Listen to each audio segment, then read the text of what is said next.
too highly upon a school whose student population controls what's going on. The delinquent element of this place has gotten out of hand.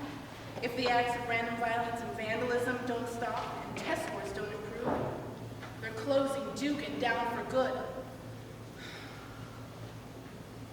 That's horrible. Absolutely horrible. The two nuns walked past the head nun's office. How's she dealing with the news? Surprisingly well. She had a lot of the problem students in and out of her office all day. As a matter of fact, she had one in there for hours. Don't think I ever saw him leave. Well, if anyone can get through to these kids, she can. Amen to that. With that, the two nuns exit the building and then split off towards their respective cars. Back in the hallways, a very frightened student emerges from one of the rooms. The student's face and clothing is bloody. Just as he is about to leave, a wall of fire covers the doors, preventing him from escaping. The student jerks away from the flames and looks over near the window. He sees one of the nuns getting into the car. He begins to pound violently on the glass, but the nun does not hear him. He tries to yell, but it seems his tongue has been removed, possibly ripped out. Suddenly, the flames by the door spread all around him. He runs back to the hallway, dodging the flames as they try to consume him. As he re-enters the hallway, the student's face fills with fear as he spots something. Panicked, he turns and runs down the hall.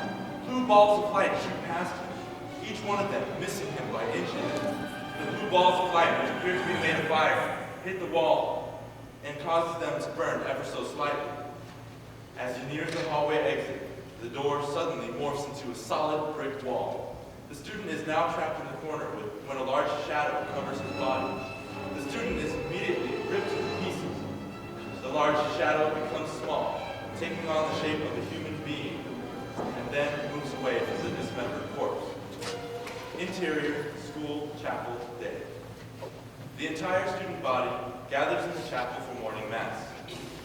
A young priest moves away from the altar and stands before the kids.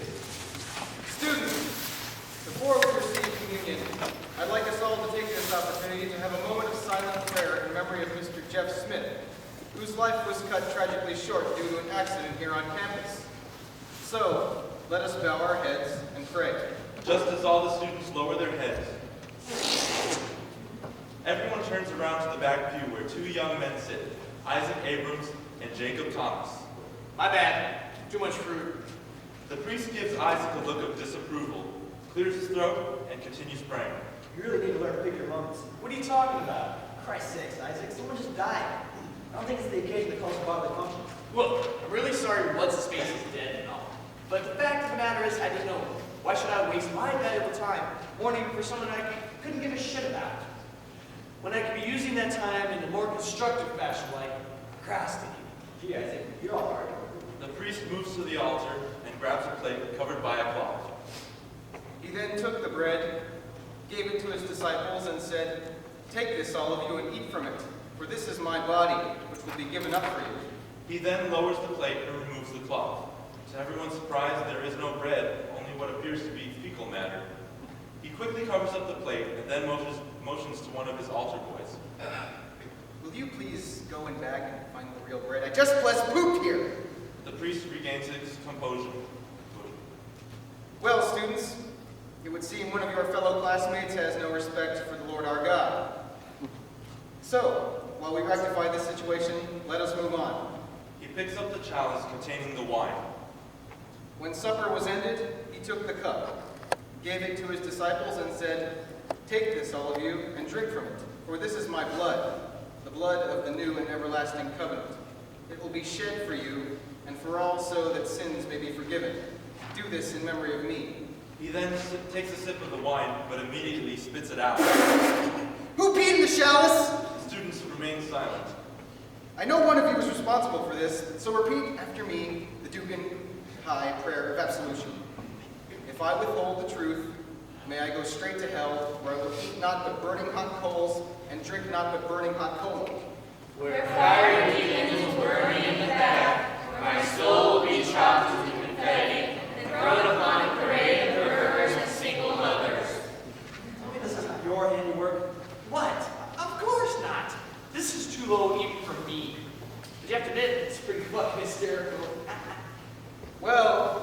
If no one is going to take this responsibility for this, I'm afraid all of you will have to be punished. Unless, of course, someone is willing to do what's right and point the finger of blame at who truly deserves it. Almost immediately, the entire student body turns and points directly at Isaac. Well, thanks for your support. Interior, Sister Amelia's office, day. Sister Amelia, a very attractive and surprisingly young nun, sits at her desk with her back to Isaac. Once again, Mr. Abrams, I find myself graced with your presence.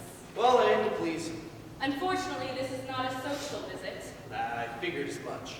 Tell me, Mr. Abrams, could you explain to me what possessed you to replace the sacramental wine and bread in this morning's mass with urine and dog feces? Sister Amelia, I'm both shocked and appalled at this accusation. Really? Of course, just because one of my fellow students decided to play a prank, and a rather childish one, I might add. Who gets the blame? Me! I ask you, sister, is this a quest to find the truth, or a witch hunt? So you're saying you had nothing to do with the incident this morning? That is exactly what I'm saying. Well, forgive me if I have a hard time swallowing this, Mr. Abrams, but try to put yourself in my position. I mean, after all the colorful things you've accomplished here at Dugan, surely you can see the problem I'm having with this. I'm not quite sure I follow you. Oh, come now, Mr. Abrams. Remember the pork fiasco? Or was it your evil twin that stole 15 pig fetuses from the science lab and hung them outside the Jewish synagogue on Rosh Hashanah? That was an isolated incident. Plus, I was merely trying to convey how strong my faith was in Catholicism. Besides, you know those Jews, you get them an inch. Cute, Mr. Abrams. Needless to say, your time here at Dugan has filled your permanent record with enough blemishes that even you couldn't execute. As true as that might be, sister, you've got the wrong guy. All right, Mr. Abrams, you can go. And as much as it pains me to say this, I apologize. Hey, you're only human. If the Pope can apologize for 2,000 years of past screw-ups, I'm sure you'll have to make a mistake or two. Indeed. Well, sis, glad we could have this chat, but I got places to see and people to do. Toodles. Oh, Mr. Abrams, before you go, there's one thing I have to show you. Something you might be interested in. Yes. Seeing as how your extracurricular escapades, as well as those of a few other students, are so annoyingly abundant, I decided to invest in a security system for the school. Cameras, motion sensors, the whole 9 yards. Really? Uh-huh. They just finished putting it in yesterday, as a matter of fact. Oh. And guess who was the first student here at Dugan to be immortalized on tape? Sister Amelia proceeds to play a videotape on the television by her desk. On screen, the video shows Isaac replacing the bread and wine with urine and feces. Smile, you're on Catholic camera. Okay, no need to preach. What is it this time? Detention, suspension, confession? Believe it or not, Mr. Abrams, none of the above. What? We've tried disciplinary tactics on you time and time again, Mr. Abrams, and nothing seems to work. However, I have a new route I'd like to take with you. Oh, really? Yes. I'm not sure if you're totally aware of this, but even though your behavior is reprehensible, your grades are absolutely god-awful. You don't say. I do say. So here's what I propose. It's to my understanding that you have a big chemistry test tomorrow. No kidding. Well, thanks for the reminder. Oh, this is more than a friendly reminder, Mr. Abrams. This is an in-your-face threat. If you flunk that test tomorrow, you're out of here. Permanently. After all, there's a certain type of student we like to have matriculate here at Dugan. The smart kind. I see. Too bad that criteria doesn't apply to your profession. Listen here, you sin-soaked little bastard. You'd better watch yourself. This school is going through a tough time because of delinquents like you, and it's time that you were all put in your place. Now you listen up, Polly Penguin. Your empty threats mean nothing to me. In a few months' time, school will be over for me in one way or another, and you'll never have to look at my handsome face again. So until that glorious day, I suggest that you get out of my face, or else God will kill the person you answer to. Sister Amelia smiles, backs away from Isaac, and opens the door for him. The Lord be with you, Mr. Abrams. And also with you. Isaac leaves the office, and Sister Amelia closes the door. Isaac does the sign of the cross towards the door, followed by the middle finger. Just then, Jacob shows up. Interior, hallway, day. Hey there, blasphemer. How about the flogging? Better than expected, Judas. Still, did you know that evil hose-hound Lacey school of video cameras? This seriously affects my ability to properly provide the school with the lack of morals that it so desperately needs. Or doesn't need. Exactly. Well, look at the bright side. At least you're not doing time for that stuff you Yeah, but if I don't pass this fucking chemistry test tomorrow, I'm screwed. test, huh? What a pisser. No kidding. It's time that I focused on the problem at hand. I have to direct all my energy on what's important. I have to... Just then, Isaac notices a very attractive young girl down the hall near the main office.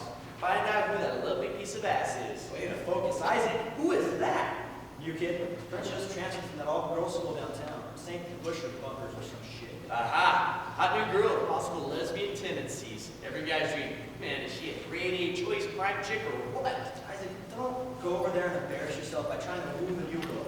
Contrary to your popular misconception, you're not the quite smooth talker you think you are. I beg to differ, my friend. Stand back and watch the master work. Isaac struts on over to the girl and leans up on the wall beside her. Hey there. Hello? Sorry to bother you, but I'm with the Dugan High Student Backpacker and Welcome Wagon Committee. I was just wondering what each of my favorite subjects are.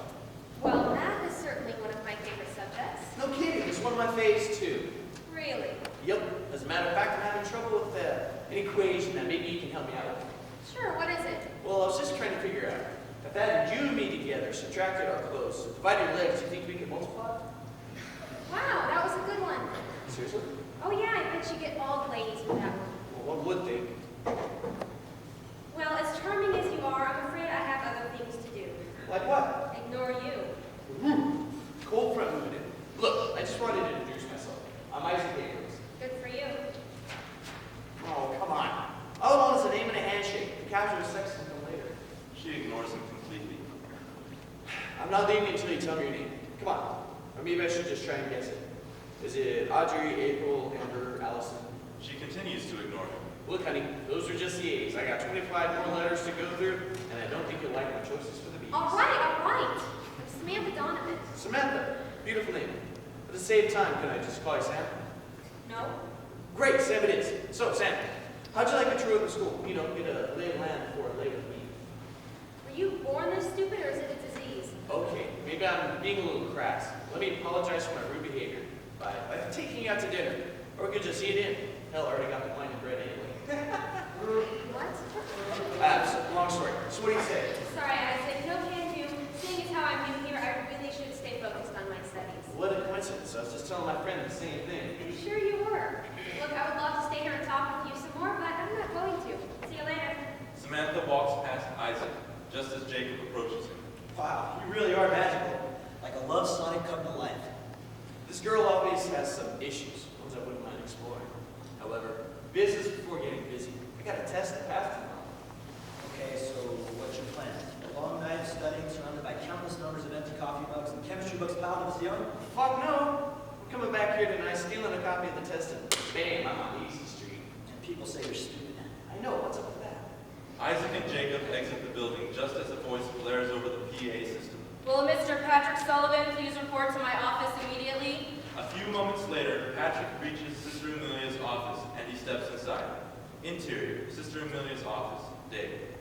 You wanted to see me, sister? Oh, Mr. Sullivan, come sit down. There are a few things we need to discuss. Exterior, school, night.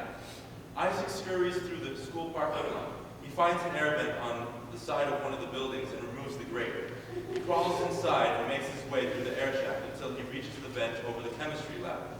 He removes the grate and jumps down on the table. Interior, science lab, night. Isaac makes his way to the filing cabinet and files through the files. After a moment, he finds a copy of the chemistry test. Easy Street. Isaac closes the cabinet and heads back for the air vent. As he readies to leave, he notices something pass by the door. He opens the lab door and heads down the hall towards the main office. Interior, hallway, night. As Isaac nears the office, Samantha suddenly pops out from inside. Jesus jumped up Christ! You scared the hell out of me! What are you doing here? What are you doing here? Nice retort, but I asked you first, what are you doing here? I was, Isaac looks over Samantha's shoulder to see that the computer in the office is up and running. He pushes her out of the way. hey! Isaac looks at the screen and sees that Samantha's grades from her previous school are displayed. Are you changing your transcripts? No, I was surfing the information superhighway. No internet at home yet. Don't bullshit a bullshitter, Sam. You're changing your grades. Isaac looks back to see that a lot of the grades are decent Fs. Probably the wisest decision too, unless these mean, of course, fine and dandy. Look, it's obvious that neither one of us should be here, so why don't you do whatever it is you came here to do? I'll finish up my little tour and we'll both be on our way. All this time, and I thought you were just some honor roll whore, but you're just a dipshit like the rest of us. Welcome to the family. He gives her a hug, but she quickly pushes him away. Get off me, perv! Hey, do you think you could change some of my D's to A's? I'll be your best friend. No? Alright, I'm being overzealous. Just change them to B's. After all, the D is easier to turn into a B. That wouldn't matter on a computer. Look, I'm not changing anything for you. End of story. Fine, be that way. But what's the deal with B? Why the whole Mission Impossible bit? As you can see, my grades stink, and I sort of have a bit of a problem with authority figures. How very girl interrupted. Anyway, if I don't graduate high school before the next millennium, I figured I should change a few things on my resume. You know, before the bigwigs here got a chance to look at them and stick me in the retard classes with you. Hey, don't knock the dumb kids. They can surprise you. Besides, I'm not sure if you noticed that the school's now fully equipped with surveillance cameras. Look like you're busted. Hello, Earth the planet moron. You just walk down the halls and you're standing right next to me. It's a safe bet that you're on video too. Way ahead of you. Isaac pulls out a videotape from his sweatshirt pocket. Sister Amelia has the VCR in her office. All we have to do is break in, borrow the tape, replace it with this one, and we're free and clear. Samantha takes the tape from Isaac and looks at its label. Shaving Ryan's privates. Hey, she may be done, but that doesn't mean she doesn't like to indulge herself every now and again. Come on, let's go. Isaac and Samantha head down the hall to Sister Amelia's office. You know, I have to admit, I'm a little surprised. Someone of your stature should be at home watching Dawson's Creek and listening to NSYNC, not breaking and entering. It's a pretty big assumption considering you don't know jack about me. Besides, I'm sure you're just as guilty listening to Britney Spears. Not listen. Look, music is irrelevant. Regardless, my point is you can't judge a book by its cover. Oh, how cliche. Isaac and Samantha reach Sister Amelia's office door. Isaac turns the handle. It's locked. Gee, I wonder why. But we can try and pick it. Okay. Isaac proceeds to grab a hold of Samantha's head. He forces it down and begins to rummage through her hair. Samantha jerks away and raises her What head. the hell are you doing? Hello, I'm looking for a bobby pin. Bobby pins are so 5 minutes ago. Get with the times. An absolute ray of sunshine, you know that? Thanks. You're an absolute piece of crap. You know what? Change of plans. Why don't you just huff and puff and blow the door down? And blow you down. Now, my dear. I'm sure your reputation for providing decent Hummers is above reproach. Let's do the job on the door first. Up yours. Oh, prospective English major. Start applying now that Sally Struthers Institute builds up fast. With that, Samantha sends a huge right hook across Isaac's face.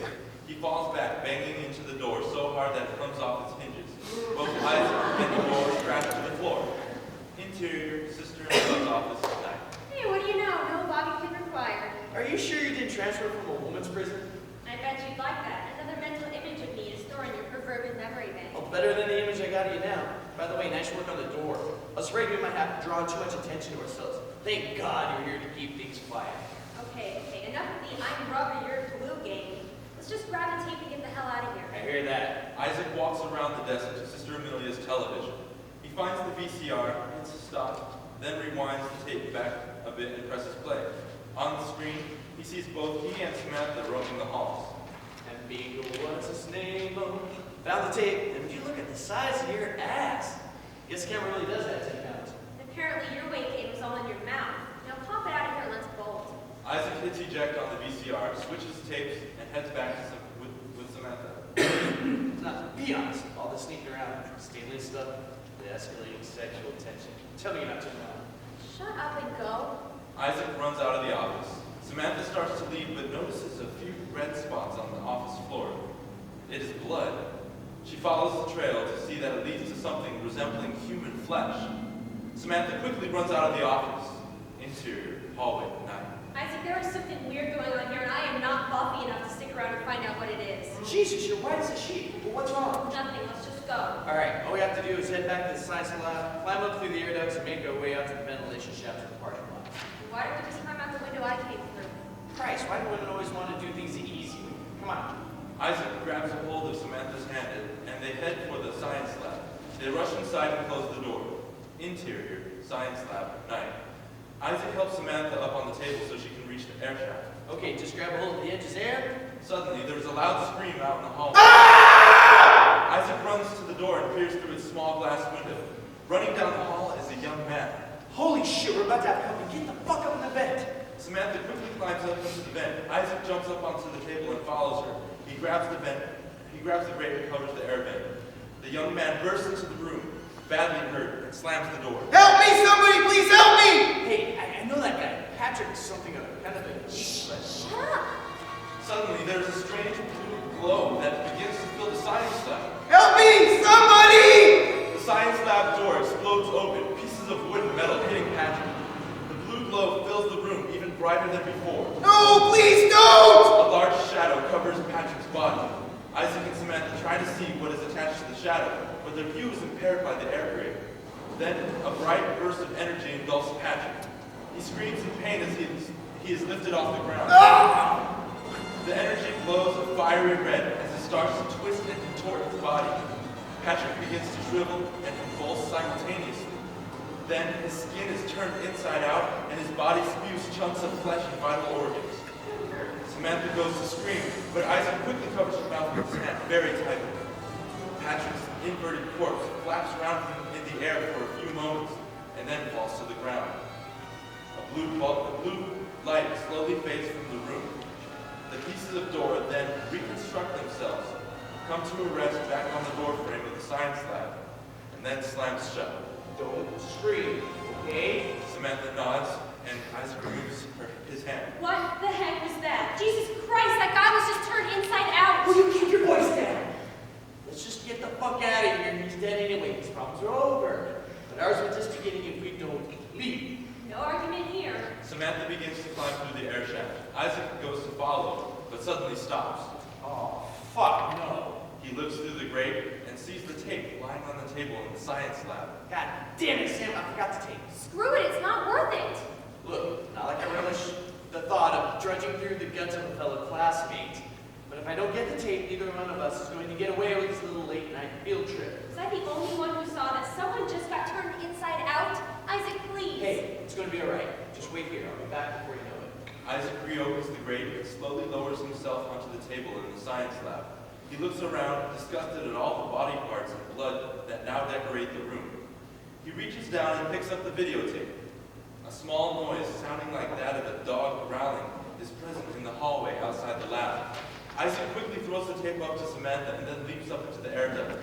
As he climbs in, he slips, but Samantha quickly grabs a hold of Isaac's hands. In doing so, she lets go of the tape, and it falls out of the air duct. The tape hits the beaker below him, which hits other small test tubes stacked on the table, causing them to crash to the floor. Well, that was to be expected, but nonetheless surprising. The small growl from the hall now changes into a very large, menacing one. Isaac begins to kick his feet in the air, trying to pull himself back into the air duct. Sam, little help. Give me the fuck up I'm there. trying. Samantha pulls Isaac into the duct, and they replace the grate over the opening. Both remain absolutely silent as they listen to the vicious growling get closer and closer. After a few moments, the growling stops. Maybe it didn't hear us. Suddenly, what seems to be blue fireballs hit either side of the air duct.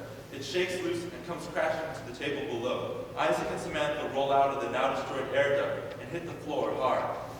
They both look up to see Sister Amelia standing before them. Sister Amelia?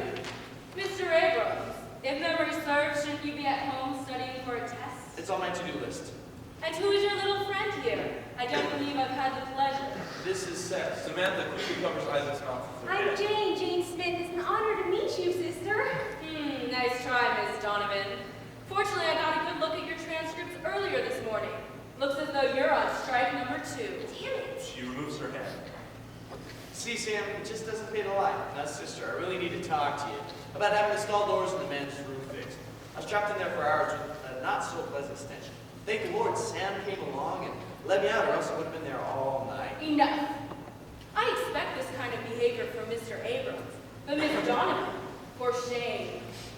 First day at a new school, and already you're a thorn in my side. Looks as though Mr. Abrams has been a not-so-positive influence on you. No, that's not true. Yeah, she broke in here all by herself. She hits Isaac in the back of the head to shut him up. It's all right. It was best that I found this out sooner than later. I suppose it's poetic justice. 2 birds, 1 stone. You know how these things go. What? Don't worry, Miss Donovan. You will have the luxury of watching me deal with Mr. Abrams before you meet your demise. Demise? Look, there's no need to be rash. I'm sure we can settle things like rational adults. I believe I've heard all I want to from you. With that, Sister Amelia points her index finger at Samantha, sending her flying back into a chair. Sister Amelia then waves her finger around, pointing to a roll of duct tape on another table. The roll of tape floats off the table and begins to wrap itself around Samantha, binding her arms and legs to the chair. Samantha! Isaac, help! The roll of tape then wraps around Samantha's mouth, forcefully gagging her. 'Tis true what they say. Silence is golden. What the fuck are you? Now, Mr. Abrams, language. Just to make sure you don't get a nosebleed, let me explain this to you in the simplest way I know how. A strange red flame appears in Sister Amelia's left hand, Now, on one hand, you have evil, and another in her right hand. and on the other hand, you have pure evil. Granted, they are few and far between, but there is a difference. So let's just say if you had to choose from which category I fall under, I'm way beyond both. She then thrusts her flame-filled hands forward, sending the two fireballs past Isaac's head, missing him by inches. Jesus Christ! Taking the Lord's name in vain will not be tolerated under any circumstances. She moves her hands forward, emitting the same blue light that killed Patrick. It engulfs Isaac, raising him off the floor, and then sends him flying back across the room. He hits the wall hard and lands next to Samantha, who remains subdued. You see, Mr. Abrams, Mr. Sullivan said the wrong thing to me too, and look where it got him. The walls, the windows, the tables. And do you realize how hard it is to get the blood out of those stupid little hole thingies in the ceiling? You murdered him. Correct. Good work, Mr. Abrams. But why? Ah, yes, the very tiresome question known as why. Well, I've seen far too many James Bond films to know that one never reveals all the details of their plan, no matter how close they think they are to succeeding. Still, I can tell you this. Unless these pubescent acts of teenage rebellion cease, the school will have to close its doors for good. I'm not seeing a downside to this yet. Sister Amelia shoots one single beam of blue energy that hits Isaac and causes him to convulse in a temporary spasm of pain. Do not interrupt me again. As I was saying, if the students causing these grievances aren't dealt with in a timely manner, Dugan High is in trouble. So I've decided to set things right by getting rid of what's wrong. Ergo you and Miss Donovan. Ever hear of talking things out? Compromise is a beautiful thing.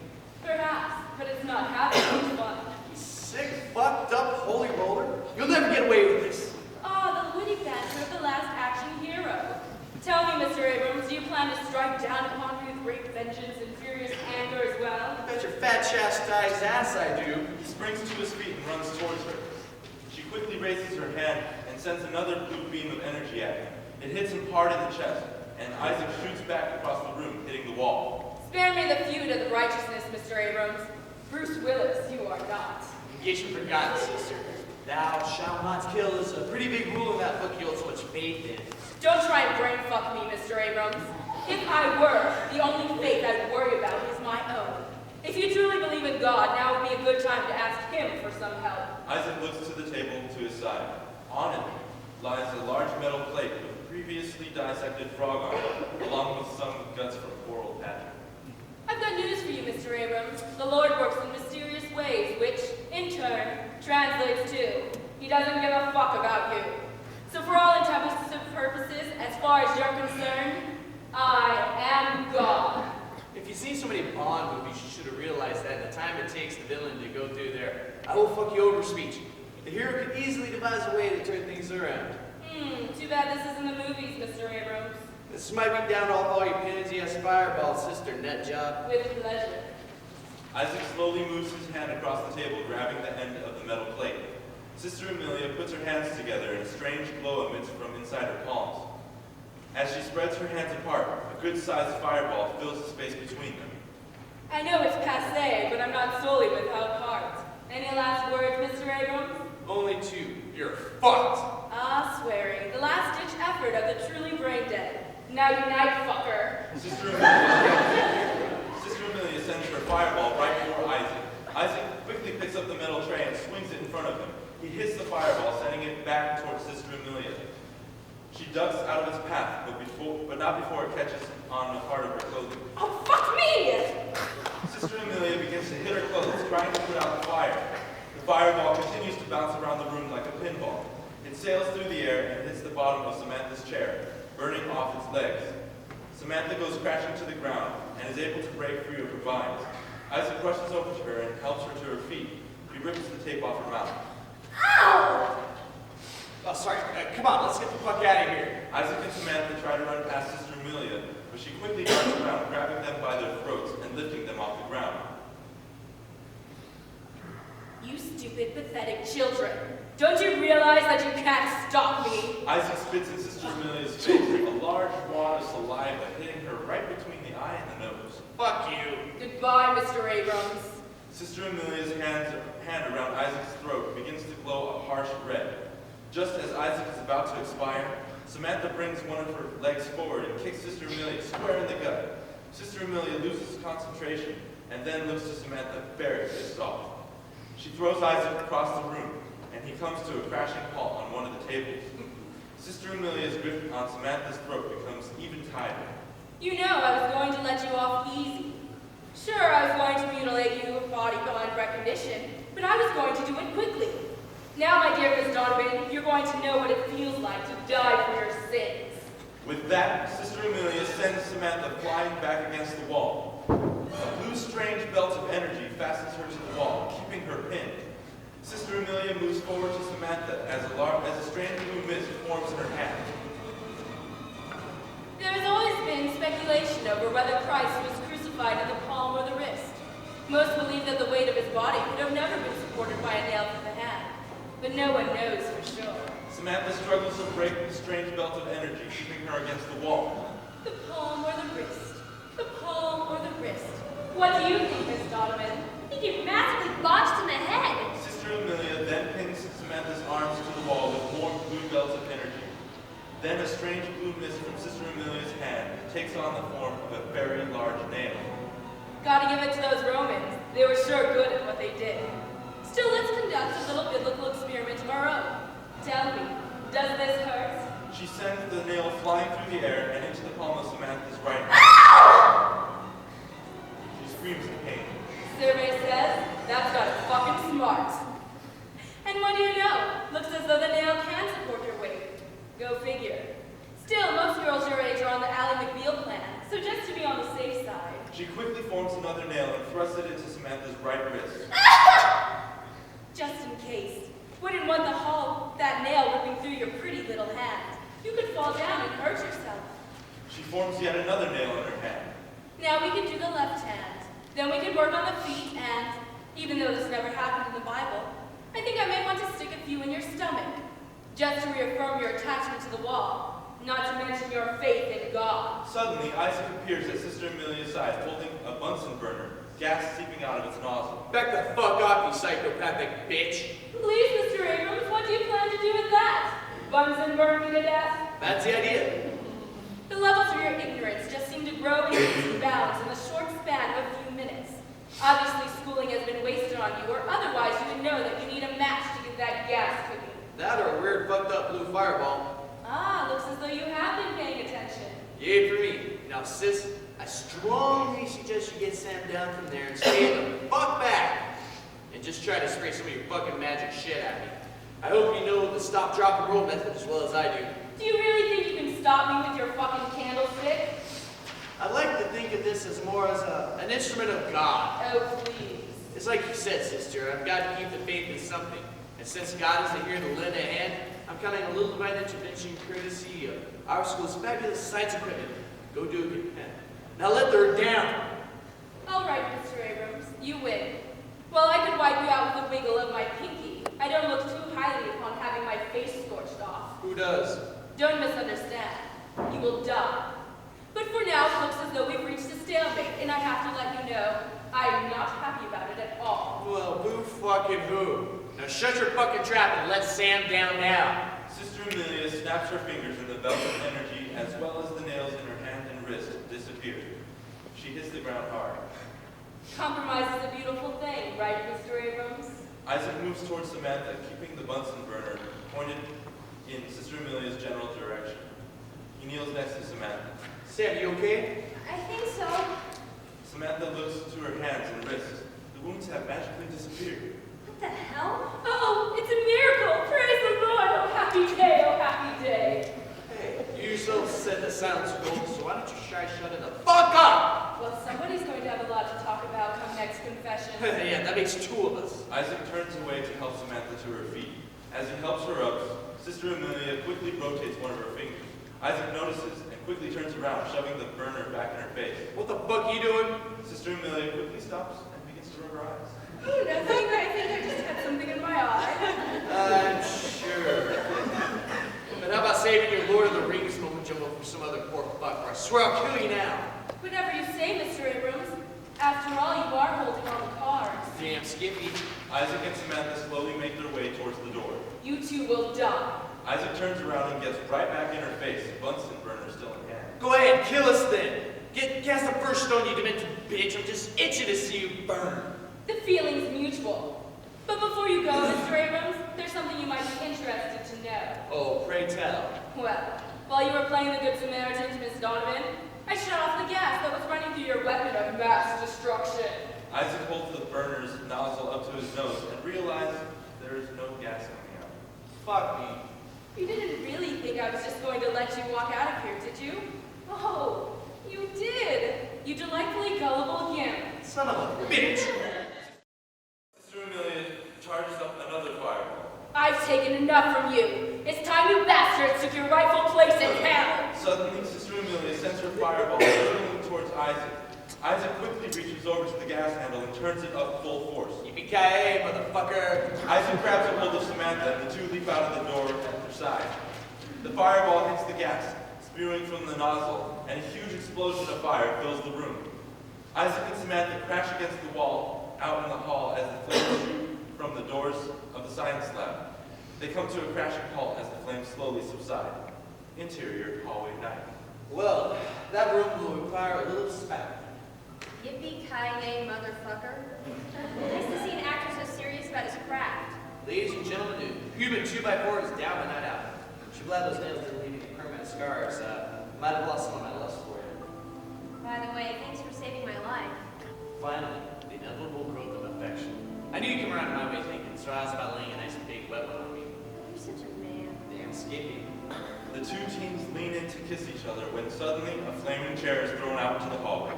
Sister Amelia slowly moves out into the hall, still engulfed in flames, but unhurt. I leave you two alone for 1 minute, and what do? Premarital relations? Fucking dirty commandment breakers. Oh, don't tell me you're actually surprised by this, Mr. Abrams. Did you really think someone who could conjure up fire in their bare hands could really be destroyed by it? Good point. That's one for the unholy flamethrower. Sister Amelia raises her arms above her and brings her hands together. As she spreads them apart, she creates a stream of fireballs. The fireballs levitate above her head, and she brings her arms down. Oh, shit! As I'm sure you can tell, I'm flaming mad, not to mention hot under the collar. Oh, give me a break. Just kill us now. Don't worry, Mr. Abrams. My bad puns will soon be the least of your worries. It's time you felt what it's like to be a human Pop-Tart. Plus, I really hate people who try to pass off clever movie catchphrases as their own. It really burns the hell out of me. Those two are so dead they'll have to bury them twice. Isaac and Samantha run for the building's exit. Sister Amelia turns in their direction and sends yet another huge fireball towards them. Isaac turns around just in time to see the fireball coming. He quickly grabs a hold of Samantha, and the two barrel roll across the floor. The fireball zooms over them and hits the exit doors, shattering the glass and parts of the wall to bits. Isaac helps Samantha up, and the two run out of the newly enlarged exit. I'm always like this close. Sister Amelia moves to the exit and looks around the campus, but Isaac and Samantha have disappeared into the foggy night. Looks like it's time to pull out the big guns. Sister Amelia snaps her fingers and vanishes in a cloud of smoke and ash. Exterior, school 9. Isaac and Samantha continue running across the campus until Isaac spots a payphone. There's a boat. Perfect. What are you doing? What every sane person should do in a situation is sheer peril. Call the cops. I see. That's the problem with people in movies today. They just took a moment to call the cops to deal with the situation, We can get rid of an hour of so-called plot, lame exposition, and crappy dialogue. But everyone wants to play the hero in situations like that. Fuck that! I've reached my quota of manliness for this evening. I'm called Joe fucking Friday. And finally, he takes the receiver off the hook and reaches into his pocket. Shit, do you have a quarter? You don't need a quarter to call 911, Isaac. Really? Good to know. Isaac proceeds to dial 911. Thank you for calling 911. All circuits are currently busy. Please stay on the line and your call will be answered in the order in which it was received. If this is a non-emergency, please dial 311. Otherwise, stay on the line. Thank you. I'm on hold! I'm on fucking hold! He begins to bang the receiver on and off the hook very violently. Good thing I wasn't being raped! Shh! Listen. Do you hear that? A small clomping noise is heard. Are those footsteps? I don't think so. The clomping gets louder and louder and louder, and the ground begins to shake a little under their feet. What the hell is that? Isaac looks across the canvas quad, staring and squinting through the fog. He spots a large shape that spreads apart into 4 equal objects. Isaac, what is that? It's the 4 horsemen of the apocalypse. Emerging from the fog at that very moment are indeed 4 horsemen. They ride atop steeds that have an otherworldly appearance to them. The horsemen themselves are rather ghastly, not quite human, but not completely demon. Each of them carries a very large sword. Well, you can't say she doesn't have a sense of humor. The 4 horsemen raise their swords, and the blades burst into flame. The horsemen then charge towards Isaac and Samantha. That would be our cue to run. No rest for the wicked. Isaac and Samantha dash off and head for the football field. The 4 horsemen are close behind, charging across the quad. Samantha and Isaac reach the football field and continue running across it towards the goalpost at the other end. Exterior, football field, night. Isaac, if those are the 4 horsemen of the apocalypse, does that mean the world's coming to an end? Well, it does if we don't lose these fucks. As the 2 reach the goalpost, Sister Amelia appears with a fiery entrance atop the goalpost. She fires a quick beam of energy at them, stopping them dead in their tracks. Howdy, partners. Shit, can't we ever catch a fucking break? Sister Amelia lays down on her side atop the goalpost, getting very comfortable as well as cocky. Now, you 2 weren't thinking of leaving so soon. This shindig's just getting started. And it looked like we broke out the party papers. Too true. Besides, it's bad manners to leave a gathering before greeting your hosts. The 4 horsemen suddenly come rushing up alongside Isaac and Samantha. One of the horses knocks Samantha to the ground. Isaac goes to her aid, but is also kicked very hard to the ground by another horseman. Sister Amelia does a backflip off the goalpost and lands on her feet. Yeehaw! A perfect 10. The 4 horsemen gallop past Sister Amelia and line up in formation behind her. Isaac and Samantha slowly raise their heads.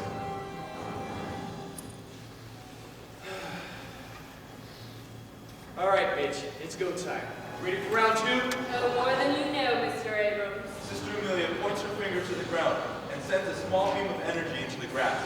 Suddenly, large demon hands burst through the sod and grab a hold of Isaac and Samantha's ankles. The 2 lose their balance and fall to the ground. More demon hands pop out of the ground and grab hold of their arms, pinning them down. I've got friends in low places. You sick fuck! Doesn't killing kids at the school give you enough of a sadistic rush? Now you have to destroy the world too? Destroy the world? Ah, yes, the horsemen. Well, as much as I'd like to take credit for having that much power over the dark forces, my posse is not exactly what you think they are. Say hello to the shifters. The 4 horsemen begin to glow a bright violet color.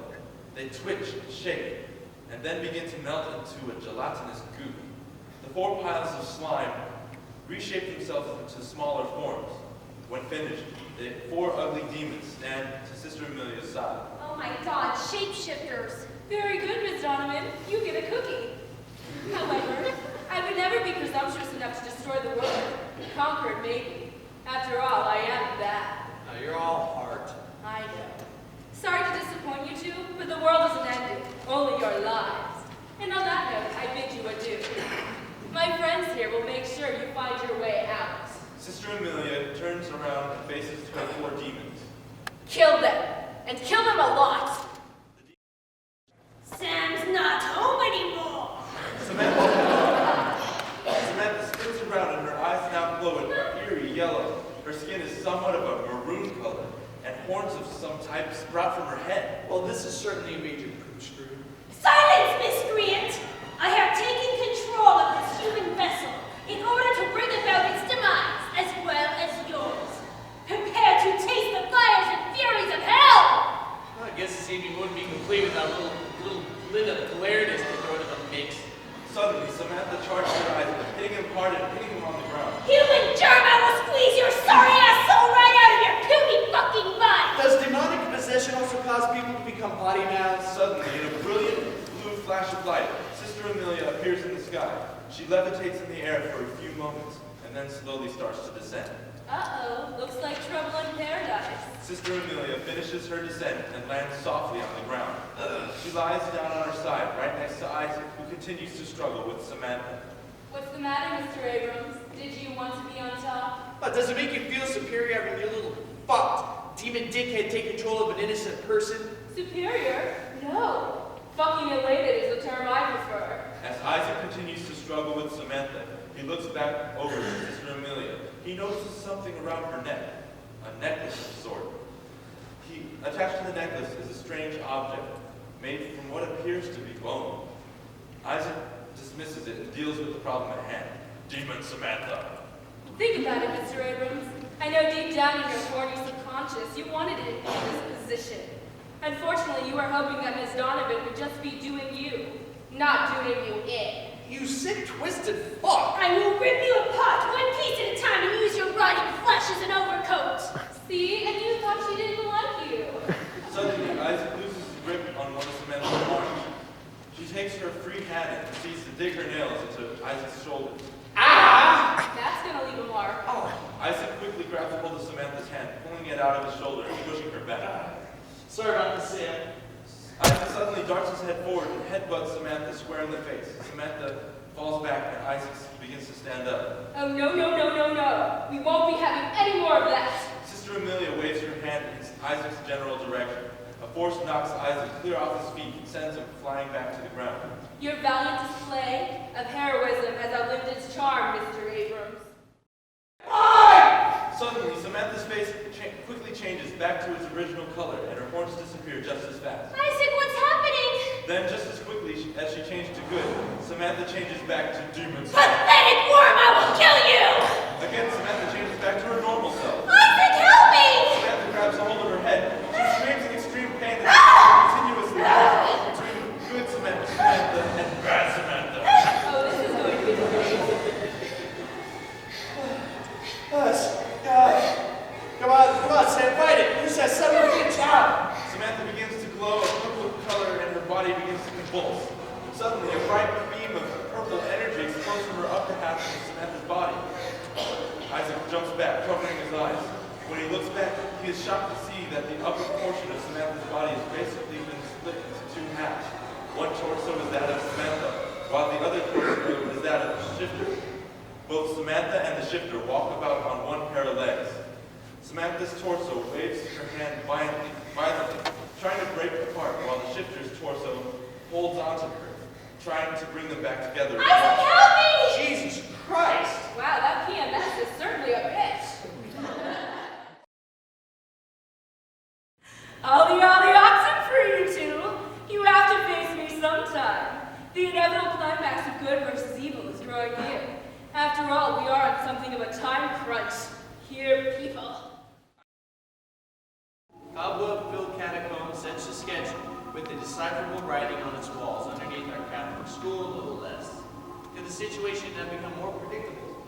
Obviously someone's been down here recently. Unless, of course, they had 100-watt light bulbs during the Dark Ages, which, of course, they wouldn't hence the aforementioned period. Isaac gives Samantha a look of disgust at her I faint can debate attention. those every 5 seconds, but I can't. You need to learn to pick your moments. Isaac moves further down the catacomb. He rubs his hand against the wall, taking a good look at its markings. Well, you look at this shit. It all looks great to me. Actually, I think it's Sumerian. Hebrew, maybe. And when the fuck did you become such a linguist? For God's sake, Isaac, open your eyes. Does this look like Spanish to you? Yo, bicho alerto. Why do people always become smarter during crisis situations? Well, not all people. And that, my dear, was your moment. Maybe this will teach you delinquents that you shouldn't have fucked with me. Suddenly, Sister Amelia's body begins to glow and change shape. Her human form slowly morphs into that of an elongated mound of flesh that spirals upward, twisting and changing and growing bigger and wider. The flesh changes color from normal skin tone to that of a dark maroon of sorts. From the tower of flesh, two gigantic wings sprout out from either side. The remaining bits of flesh start to change into appendages. The two legs spring out, each growing their respective feet. From either side, just below the wings, two arms emerge, each with a claw-like hand and very razor-sharp fingertips. Near the bottom of the flesh, a long tail shoots out, crashing into the rubble of the destroyed building. Rising from the now formed torso is a very large head. The head sprouts horns resembling that of a ram, and a very large snout forms itself in the center, resembling that of a dragon. As the head finishes forming, two eyes take shape, each of them glowing a hellish red. Sister Amelia stands there almost 80 feet tall, pivoting herself on her newly formed legs and spreading her massive wings. The amulet of Andromeda slowly floats towards her torso. As it reaches her chest, it glows an even brighter red than before, causing an opening to form just below her neck. The opening takes on the exact shape of the amulet, and it floats inside the opening. Her skin closes around it, giving it a very tight and secure fit. Well, that just made things more problematic. Behold Andromeda in all her horrific splendor.